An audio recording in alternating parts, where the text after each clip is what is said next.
నమస్కారం కిరణ్ టీవీ భక్తి ప్రేక్షకులకి స్వాగతం. నేను మీ గాయత్రి. ప్రస్తుతం మనతో పాటు సుప్రసిద్ధ జ్యోతిష్య వాస్తు పండితులు బ్రహ్మశ్రీ డాక్టర్ నాయకంటి మల్లికార్జున శర్మ గారు.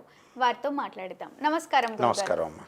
గురుగారు, ముందుగా ఉగాది శుభాకాంక్షలు. తప్పకుండా అమ్మా. మీకు కూడా మన కిరణ్ టీవీ ప్రేక్షకులందరికీ కూడా, కిరణ్ టీవీ స్టాఫ్ వాళ్ళందరికీ కూడా శ్రీ పరాభవనామ సంవత్సరం నూతన ఉగాది శుభాకాంక్షలు.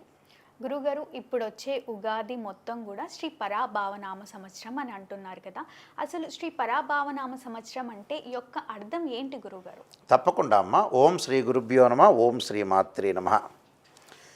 శ్రీ పరాభవనామ సంవత్సరం. పరాభవనామ సంవత్సరం అంటే సహజంగా ఎక్కడ గుర్తొస్తుందంటే ఎన్టీ రామారావు గారి పిక్చర్లో దుర్యోధనుడి దగ్గర ద్రౌపది పరాభవం చెందటం, అంటే ద్రౌపది ద్వారా దుర్యోధనుడు పరాభవం చెందటం అంటారు.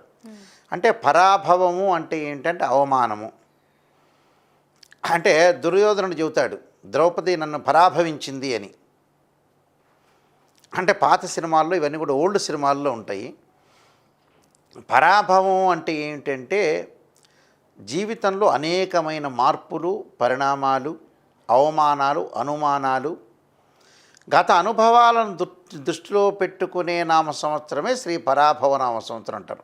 అంటే పరాభవించటము అంటే ఏమిటంటే అవమానించటము. జీవితంలో అనేక మార్పులు, అనేక ఒడిదుడుకులు, గత కాలంలో ఉండే ఎక్స్పీరియన్సు, అంటే గత అనుభవాలు. అంటే మనం ఏదైతే చేస్తామో ఆ అనుభవాలు మనల్ని ఎవరైతే అవమానిస్తారో, అనుమానిస్తారో అలాంటి వాళ్ళని మనం గుర్తుపెట్టుకోవాల్సినది, అంటే గుర్తుపెట్టుకోవాల్సిన అవసరం అనేది ఉంటుంది. అంటే పరాభవించటం అంటే అవమానించటము, సింపుల్గా చెప్పాలంటే. అంటే ఈ పరాభవించటంలో శ్రీ పరాభవనామ సంవత్సరంలో ప్రత్యేకంగా ఎలాంటి అనుమానాలు, అవమానాలు, జీవితంలో అనూహ్యమైన మార్పులు, పరిణామాలు అనే విషయాన్ని పరాభవం అంటారు. అంటే పరాభవనామ సంవత్సరం యొక్క అర్థమే అది. అంటే అనేక మార్పులు చోటు చేసుకుంటాయి లైఫ్లో, అనేక అవమానాలు, గతంలో ఉండే ఎక్స్పీరియన్స్, అనుభవము. పరాభవం చెందటం అంటారు కదా సాధారణంగా. పరాభవం చెందటం అంటే అదే అవమానించటం, నన్ను కించపరచటము, నన్ను వేరే రకంగా చూడటము, హింస పెట్టటము, రకరకాల అవమానాలు, అంటే క్రిటిసైజెస్. దాన్ని శ్రీ పరాభవనామ సంవత్సరం అంటాం. అంటే దాని యొక్క అర్థమే అది. శ్రీ పరాభవనామ సంవత్సరంలో మనం కొంత జాగ్రత్తగా ఉండాలి, మెడుకోలో ఉండాలి. అనేకమైన పరిణామాల విషయంలో కూడా కొద్దిగా తొందరపాటు పడకుండా ఆచితూచి అడుగు వేసి ముందుకు వెళ్ళాలని అర్థం. అది పరాభవనామ సంవత్సరం.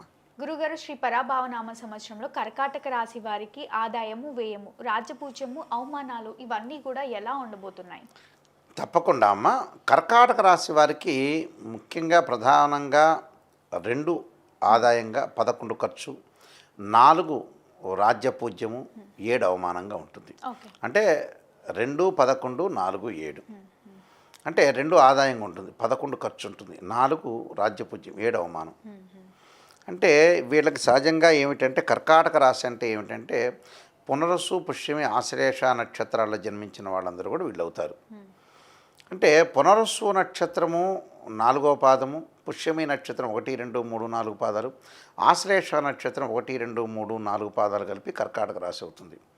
2, 11, 4, 7 అంటే ఆదాయము, వ్యయము, రాజ్యపూజ్యము, అవమానం. ఏమిటి కర్కాటక రాశి వాళ్ళకి ఈ విధంగా ఉండబోతుందమ్మా. ముఖ్యంగా ప్రధానంగా ఆదాయం చూసుకుంటే 2 ఉంది, 11 ఖర్చు. అలానే భయభ్రాంతులు చెందాల్సిన పనేం లేదు. అని గ్రహగతుల్ని చూడాలి. యాక్చువల్గా గ్రహగతుల్ని, గ్రహగమన గతులు ఏ విధంగా ఉందో ఒకసారి మనం చూస్తే తెలిసిపోతుంది ఆటోమేటిక్గా. గ్రహగమన గతులు అంటే ఏమిటి అని అంటే కొన్ని గ్రహాలు అనుకూలంగా ఉండటం, కొన్ని గ్రహాలు అనుకూలంగా లేకపోవడం జరుగుతుంటుంది. దానిలో ప్రధానంగా గురువు జూన్ 2 వరకు కూడా మిథున రాశిలో సంచారం చేస్తారు.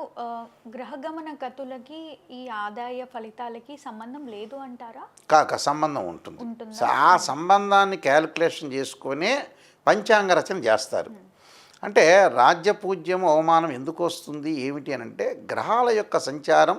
శ్రీ పరాభవనామ సంవత్సరంలో ఎక్కడెక్కడ గ్రహాలు సంచరిస్తున్నాయి, ఆ సంచారం వల్ల ఈ రాశి వాళ్ళకి ఎలాంటి ఫలితాలు వస్తాయి అనేది క్రోడీకరించి ఇలా గౌరవం వస్తుంది, ఇలా అవమానం వస్తుంది చెప్పబడేదే పంచాంగం. ఓకే. అంటే 5 అంగాలతో తిథి వార నక్షత్ర యోగ కరణాలతో కూడిందే పంచాంగం సో అంటాం. ఇప్పుడు గ్రహ గ్రహగమన విషయానికి వస్తే గురువు అంటే సహజంగా అతిపెద్ద గ్రహాల్లో మనకి గురువు, శని, రాహు, కేతులు అంటారు. అతిపెద్ద గ్రహాలు అంటే ఏంటంటే ఒక రాశిలో ఎక్కువ రోజు సంచరిస్తాయి. గురువు సంవత్సర కాలం ఒక రాశిలోనే కాన్స్టెంట్గా ఉంటాడు. శని 2.5 సంవత్సరాలు, రాహు 18 నెలలు, కేతు 18 నెలలు. రవి, బుధ, శుక్ర గ్రహాలు 30 రోజుల పాటు ఒక రాశి నుంచి మారిపోతుంటాయి. కుజుడు వచ్చే 45 రోజుల పాటు, చంద్రుడు 2.5 రోజుల పాటే ఉంటాడు ఒక బాక్స్లో, ఒక దానిలో. అంటే ఒక రాశిలో చంద్రుడు 2.5 రోజులు మాత్రమే ఉంటాడు. ఓకే. అలా అంటే బాక్స్ అంటే ఏంటంటే మీకు అర్థమవుతుందని చెప్పాను. అయితే గ్రహగమన గతుల్లో ముఖ్యంగా కర్కాటక రాశి వాళ్ళకి గురువు యొక్క ఫలితాన్ని మనం చూడాలి. ముందుగా గురువు ఎలా ఉంటాడు, మనకి జూన్ 2 దగ్గర నుంచి మిథున రాశిలో సంచారం, 2 తర్వాత అక్టోబర్ 31 వరకు కూడా కర్కాటకంలో, అక్టోబర్ 31 నుంచి డిసెంబర్ 18 వరకు సింహరాశిలో అతిచారంతో, డిసెంబర్ 18 నుంచి వక్రగతిలోకి వెళ్ళిపోతాడు అదే సింహరాశిలో. ఇది గురువు యొక్క ఫలితం. మరి గురువు యొక్క ఫలితాన్ని మనం చూసుకునేటట్టయితే ఈ కర్కాటక రాశి వాళ్ళకి సహజంగా షష్టమాధిపతి గురువు అవుతాడు. షష్టమాధిపతి అలానే భాగ్యాధిపతి అయిన గురువు జూన్ 2 వరకు వ్యయంలో ఉండటం, అక్టోబర్ 31 జన్మంలో ఉండటం, తర్వాత అక్టోబర్ 31 తర్వాత ద్వితీయంలోకి వస్తాడు. అంటే అక్టోబర్ 31 తర్వాతనే వీళ్ళకి అనుకూలంగా ఉండే ఫలితం ఎక్కువ ఉంటుంది అన్ని విషయాల్లో. అక్టోబర్ 31 వరకు కొద్దిగా జాగ్రత్త వహించాలి. అంటే అక్టోబర్ 31 నుంచే వీళ్ళకి అంటే ఆ ఇయర్ ఎండింగ్లో అనుకూలంగా ఉంటుంది. అంటే అక్టోబర్ 31 వరకు జాగ్రత్త ఉండాలి. ఏ విషయంలో ఏముంది, ప్రపంచంలో ఉండే విషయాలు 5-6 విషయాలే. ఏ రాశి ఫలంలో అయినా ఎక్కడైనా కూడా ఫైనాన్షియల్ డెవలప్మెంటు, శుభ కార్యక్రమాల నిర్వహణ, వాహనాలు కొనటం, లగ్జరీగా ఉండటం, బిజినెస్ డెవలప్మెంట్. మనిషి పుట్టినప్పటి నుంచి చనిపోయే వరకు 5-6 పాయింట్స్తోనే ఉంటాడు, ఇమిడి ఉంటాడు. అంతకంటే పాయింట్లు లేవు, అంతకంటే ఉండాల్సిన పని లేదు. అయితే గురువు ధనకారకుడు అంటాడు. ధనాన్ని ఇచ్చేవాడు, యశస్సునిచ్చేవాడు, గౌరవ కీర్తి ప్రతిష్టలు ఇచ్చేవాడు గురువు. ఇక్కడ గురువు ఎప్పుడు బాగుంటాడు, అక్టోబర్ 31 వరకు వాస్తవంగా బాగుంటాడు. 31 తర్వాత సింహరాశిలో అతిచారంలో సంచారం చేసినప్పుడు మాత్రమే బాగుంటాడు. అప్పటి నుంచి ఫైనాన్షియల్ పరంగా డెవలప్మెంట్, ఇన్కమ్ గ్రోత్ రావటం, ఒకటి ఆకస్మికంగా ధనలాభం, మొండి బాకీలు వసూలు అవుతాయి. గతంలో ఎవరికైతే డబ్బులు ఇచ్చారో వాళ్ళందరూ కూడా మళ్ళీ తిరిగి రిటర్న్ ఇచ్చే అవకాశాలు ఎక్కువ ఉంటాయి. అంటే ఫైనాన్షియల్ పరంగా డెవలప్మెంట్. అలానే ఉద్యోగ పరంగా కూడా ఇబ్బందులు లేకుండా ఉండేది ఎప్పుడంటే 31 తర్వాతే. విద్యార్థులకు కూడా నెక్స్ట్ అకాడమిక్ ఇయర్ బాగుంటుంది. ఈ అకాడమిక్ ఇయర్లో కొంత జాగ్రత్త పడండి అని అర్థం. అంటే ఇప్పుడు మార్చి, ఏప్రిల్, మే, జూన్ చాలా జాగ్రత్త పడండి. వేరే వ్యాపకాలను తగ్గించుకోండి. చదువు మీద బాగా కాన్సన్ట్రేషన్ చేయండి. నెక్స్ట్ అకాడమిక్ ఇయర్ అంతా కూడా పూర్తిగా గురుబలం ఉంటుంది కాబట్టి బాగుంటుంది. అలాగే రావాల్సిన బాకీలు, బ్యాంకు లోన్లు, గతంలో ఉండే ప్రాజెక్టులు కానీ బ్యాంకు లోన్లు కానీ ఇవన్నీ జరిగే అవకాశాలు ఎక్కువ ఉంటాయి. అంటే కొన్ని పెండింగ్ ప్రాజెక్టులు ఉంటాయి, ఆ ప్రాజెక్టు కలిసి వచ్చే అవకాశాలు ఎక్కువ ఉంటాయి. అక్టోబర్ 31 నుంచి కిరాణా, ఫ్యాన్సీ, గోల్డ్ షాప్ వాళ్ళు, క్లాత్ షోరూమ్ వాళ్ళకి, ఎలక్ట్రానిక్ గూడ్స్, ఎలక్ట్రికల్ అమ్మే వాళ్ళకి, అలానే వీళ్ళందరికీ కూడా చాలా అనుకూలంగా ఉండే అవకాశాలు ఎక్కువ ఉంటాయి. అంటే అలానే ఎడ్యుకేషన్ డిపార్ట్మెంట్లో పనిచేసే లెక్చరర్స్, టీచర్స్, ప్రొఫెసర్స్ కానీ, ఎడ్యుకేషన్ డిపార్ట్మెంట్లో పనిచేసే వ్యక్తులకు కానీ, అలానే డీన్, ప్రిన్సిపాల్స్ కానీ వీళ్ళందరికీ కూడా అనుకూలమైన ఫలితాలు వచ్చే అవకాశాలు ఎక్కువ ఉంటాయి. అంటే రియల్ ఎస్టేట్ రంగం వాళ్ళకు కూడా మందకొడిగా ఉండే అవకాశాలు ఎక్కువ ఉంటాయి. మందకొడి అంటే ఏంటంటే స్లో ప్రాసెస్ జరిగే అవకాశాలు ఎక్కువ ఉంటాయి ఈ రాశి వాళ్ళకి. అంటే ప్లాట్లు అమ్మలేక ఖర్చులు పెరగటం, ఆర్థిక సమస్యలు పెరిగే అవకాశాలు ఎక్కువ ఉంటాయి. అవన్నీ కూడా ఎప్పుడు పటాపంచర్ అవుతాయంటే అక్టోబర్ 31 తర్వాత బాగుంటుంది. అంటే గోల్డ్ షాప్ కానీ, కిరాణా కానీ, ఫ్యాన్సీ షాప్ వాళ్ళందరికీ కూడా, చిరు వ్యాపారులకు కానీ వీళ్ళందరికీ కూడా అక్టోబర్ 31 నుంచి ఆదాయం అనేది పెరిగే అవకాశాలు ఖచ్చితంగా ఉంటాయి. అదొకటి. శని యొక్క బలాన్ని మనం చూసుకునేటట్టయితే ఇక్కడ ఈ రాశి వాళ్ళ, కర్కాటక రాశి వాళ్ళకి ఏమవుతుందంటే, ఈ శని యొక్క మనం ఫలితాన్ని చూసుకునేటైతే భాగ్యస్థానంలో శని ఉంటాడు. ఎప్పటివరకు జూలై 25కు. భాగ్యం కాస్త ఏమి, జూలై 25 నుంచి అష్టమ స్థానంలో శని సంచారం. అష్టమ స్థానంలో అంటే అష్టమ స్థానం వైపు చూస్తాడు అని అర్థం. శని అంటే శని వక్రగతిలో ఉంటాడు. అప్పుడు ఆరోగ్యపరంగా ఇబ్బందులు కలగకుండా చూసుకోండి. అంటే జూలై 25 దగ్గర నుంచి ఆరోగ్యపరంగా ఎలాంటి ఇబ్బందులు కలగకుండా, అలానే ప్రణాళికాబద్ధం లేకుండా డబ్బులు ఖర్చు పెట్టే అవకాశాలు ఎక్కువ ఉంటాయి. సహజంగా మన వాళ్ళకి ఏంటంటే ఒక చెడ్డ బుద్ధి ఉంది. ఒక తండ్రి ఉంటాడు. ఆ తండ్రి ఒక అబ్బాయి పెళ్లి చేయాలంటే మ్యారేజ్ బ్యూరోలో వాడు 50,000 అడిగాడు అనుకుందాం. మ్యారేజ్ బ్యూరోనా, అమ్మో 50,000 ఎందుకని అంటాడు, శాంసంగ్ ఫోన్ కొంటాడు. అంటే డబ్బులు 100 రూపాయలు ఎక్కడ ఖర్చు చేయాలంటే మెడికల్ ఖర్చు చేయాలి, ఎడ్యుకేషన్ ఖర్చు చేయాలి, అలానే ఆస్ట్రాలజీ పరంగా కానీ మ్యారేజ్ పరంగా కానీ డెవలప్మెంట్ ఖర్చు చేయాలి. ఒక ఇల్లు కట్టు మంచిది అది. అలా కాకుండా ఏంటంటే వాళ్ళు చేయాల్సిన పని ముందు చేయరు. ఒక తండ్రి యొక్క బాధ్యత ఏమిటి, పిల్లల యొక్క చదువులు పెళ్ళిళ్ళు చాలా మోస్ట్ ఇంపార్టెంట్, ఆరోగ్యం. ఇవన్నీ కాకుండా వేరే వ్యాపకాల మీద వెళ్ళి కాలక్షేపం చేస్తున్నారు. కాలక్షేపం అంటే ఏంటంటే ఇప్పుడు ప్రేక్షకులందరూ ఏం ఆలోచన చేస్తున్నారు తెలుసా అండి, ఎక్కువ కాలం బతుకుతామని ఆలోచన చేస్తున్నారండి. 70 ఏళ్ల వాళ్ళు కూడా మన దగ్గరకు వచ్చినప్పుడు గురువుగారండి ఇంకా చాలా సంవత్సరాలు ఉంది కదా, 30 ఏళ్ళు ఉంది కదా ఇంకా అంటాడు. ఒక డాక్టరే అన్నాడు నాతోటి, 70 ఏళ్ళకి ఇంకా 30 ఏళ్ళు బతుకుతాడట. ఓకే, ఎందుకు బతుకుతారండి, బతికే వాళ్ళందరూ కూడా 55 వయసు కాగానే బోనస్ మార్కులే ఇన్ని. 55 ఇయర్స్ 60 ఇయర్స్ కాగానే మిగతా బతుకంతా బోనస్ మార్కులే. ఇక బతుకుతారో బతకదో తెలియదు మనిషి,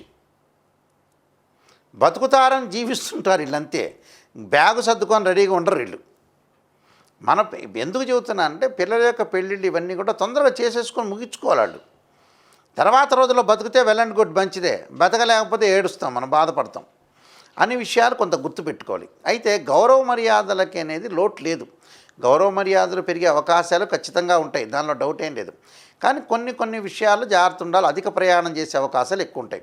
ఈ రాశి వారికి వచ్చే కర్కాటక రాశి వాళ్ళకి ఏంటంటే ద్వితీయ స్థానంలో డిసెంబర్ 7వ తారీఖు వరకు కూడా కేతు యొక్క సంచారం వల్ల భార్యాభర్తల మధ్యలో విరోధ భావాలు లేకుండా చూసుకోవాలి. కొన్ని విషయాల్లో చిన్న చికాకులు కలిగే అవకాశాలు ఎక్కువగా ఉంటాయి. ఆ చికాకులు రాకుండా చూసుకోండి. డిసెంబర్ 7 తర్వాత వాహన ప్రమాదాల విషయంలో జాగ్రత్త ఉండాలి. కోర్టు సమస్యలు కానీ లీగల్ ఇష్యూస్ కానీ గ్రామీణ కోర్టులో ఉన్న విషయాలు కానీ ఇలాంటి విషయాలు కొంత భద్రంగా ఉండని అర్థం. రాహు యొక్క ప్రభావం వల్ల విదేశాలకు వెళ్ళే అవకాశాలు ఎక్కువగా ఉంటాయి. వీళ్ళకి విదేశాలకు వెళ్తారు. అంటే ఎప్పుడు వెళ్తారు, డిసెంబర్ 7 నుంచి విదేశాలకు వెళ్ళే అవకాశాలు ఎక్కువ ఉంటాయి. డిసెంబర్ 7 తర్వాత విదేశాలకు వెళ్ళే అవకాశాలు ఎక్కువగా ఉంటాయి. కాబట్టి ఎలాంటి ఆందోళన చెందకుండా ప్రశాంతంగా ఉండి కొన్ని విషయాల్లో మనం ఆరోగ్యపరంగా ఇబ్బందులు లేకుండా కొన్ని పరిహారాలు చేసుకుని ముందుకెళ్ళటం మంచిదమ్మా. గురుగారు, ఎలాంటి పరిహారాలు పాటించమంటారు? సంవత్సరం మొత్తం కూడా వీళ్ళకి అదృష్టం కలిసి రావాలి అంటే అసలు ఏం చేయమంటారు? తప్పకుండా అమ్మ, ఈ సంవత్సరం అంతా కూడా అదృష్టం కలిసి రావాలంటే మనం చేసే పనిలో నీతి నిజాయితీ ఒకటి ఉండాలి. మనకి ఇంకా సమయం ఉందని అనుకోకూడదు ఏ రాశి వాళ్ళైనా. అంటే కాలం అనేది వేగంగా తిరుగుతుంది. భూమి అనేది పోయిన సంవత్సరం 1 సెకండ్ స్పీడ్తో తిరుగుతుంది. అంటే కాలం తెలియవట్ల. కాలాన్ని గమనించండి. అంటే మన శరీరానికి ఒక హింట్ చెబుతుంటుంటాడు భగవంతుడు, ఒకసారి హెచ్చరిస్తుంటాడు. 6th సెన్స్ అంటారు. హెచ్చరిస్తున్నాడు, జాగ్రత్త ఆరోగ్యపరంగా ఇబ్బందులు కొంచెం జాగ్రత్త ఉండండి. ఆ సెన్స్ని గమనించండి.